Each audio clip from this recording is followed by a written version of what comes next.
Kumusta? Naisip niya na ba kung gaano talaga kayo kahalaga? Ngayon, pag-uusapan natin ang dalawang simpleng kwento na sinabi mismo ni Jesus. Mga kwento to tungkol sa pagkawala, sa paghahanap, at sa isang malaking pagdiriwang. Pero teka muna, bago tayo dumiretso sa mga kwento, pag-isipan muna natin to ha. Ano nga ba ang dahilan kung bakit nagiging mahalaga ang isang tao? Hawakan niyo muna yung sagot niyo kasi yan mismo ang sentro ng usapan natin ngayon. Okay, simulan na natin. Kasi, itong mga kwentong to ay hindi basta-basta lumabas. Ang totoo, isinagot sila ni Jesus sa isang medyo masungit na reklamo ganing sa ilang importanteng leader ng relihiyon noong panahon niya. Kasi ganito yan. Para sa mga religious leaders noon, dapat may rules. Ang mga banal na tao dapat kasama lang din ng mga mabubuting tao. Kaya nung nakita nila si Jesus na nakikikain kasama ng mga taong ang tingin nila ay mga makasalanan, nako, hindi lang sila nainis, na-offense sila ng todo.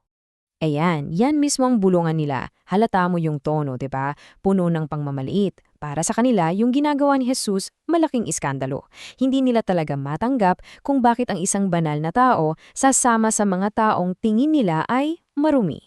At dito natin makikita yung galing ni Jesus. Imbes na makipagdebate o makipagsigawan, may ginawa siyang mas maganda.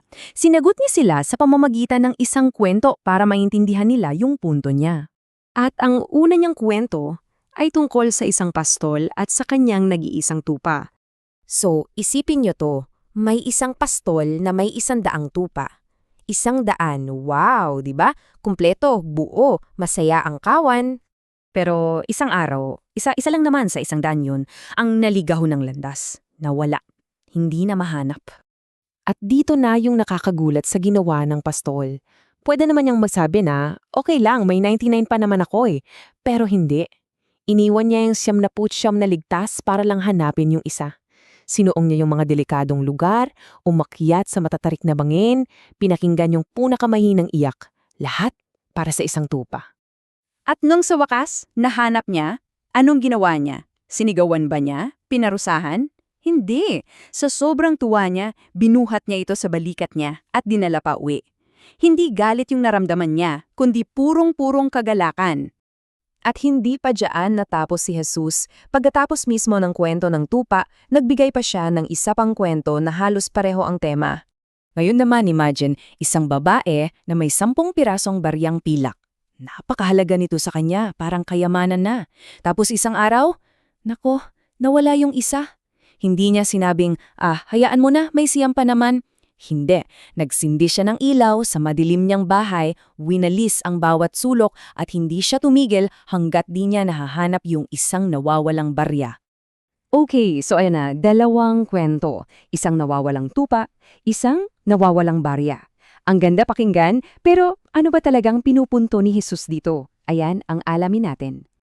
Ang galing ng pagkakagawa ng kwento ni Jesus. Kasi tingnan nyo, yung tupa, alam niyang nawawala siya. Pero yung barya, nasa sahig lang, hindi niya alam na nawawala siya. Yung tupa, nawala sa labas, yung barya, nawala sa loob mismo ng bahay. Ang punto, may iba't ibang paraan ng pagkawala, pero pareho silang mahalaga at parehong kailangang hanapin. So, ito na yung secret code ng mga kwento. Yung pastol at yung babae, sila yung kumakatawan sa Diyos. Yung nawawalang tupa at barya, tayo yon. Bawat isang tao na nalalayo sa Kanya. At yung pagod at determinasyon sa paghanap, yan yung pagmamahal ng Diyos na hindi sumusuko para hanapin tayo. At eto yung talagang mind-blowing part. Para kasi sa mga leader noon, ang paniniwala nila, kailangan mo munang maging mabuti para mahalin ka ng Diyos. Pero ang turo ni Jesus, baliktad. Minamahal at hinahanap ka muna ng Diyos at yung pagmamahal na yon ang nagbibigay sa atin ng dahilan para gustuhin bumalik sa Kanya. So anong nangyayari kapag yung nawala ay natagpuan? Ito yung pinakamagandang bahagi at sobrang layo sa masungit na reaksyon ng mga leader. Tingnan nyo to, sabi ni Jesus, mas malaki pa raw ang kasiyahan at may mas malaking party sa buong langit para sa isang makasalanan na bumabalik kaysa sa 99 na hindi naman naligaw. Nakakagulat, 'di ba? Yan daw ang sigaw sa langit. Makipagsaya kayo sa akin kasi nahanap ko na yung nawawala. Isang malaking selebrasyon, hindi sigaw ng paghuhusga, hindi galit, kundi purong kagalakan dahil ang isang mahalaga ay nakauwi na. Dito talaga lumabas yung malaking pagkakaiba. Akala ng mga leaders natutuwa ang langit pag may napaparusahan, pero ipinakita ni Jesus ang isang Diyos na ang puso ay nakatuon sa pagbabalik, sa pag-aayos at sa pagliligtas, hindi sa pagsira. So, balik tayo sa tanong natin sa simula. Ano ang nagpapahalaga sa isang tao? Ayon sa dalawang kwentong ito, hindi ito dahil sa galing mo o sa pagiging perpekto mo.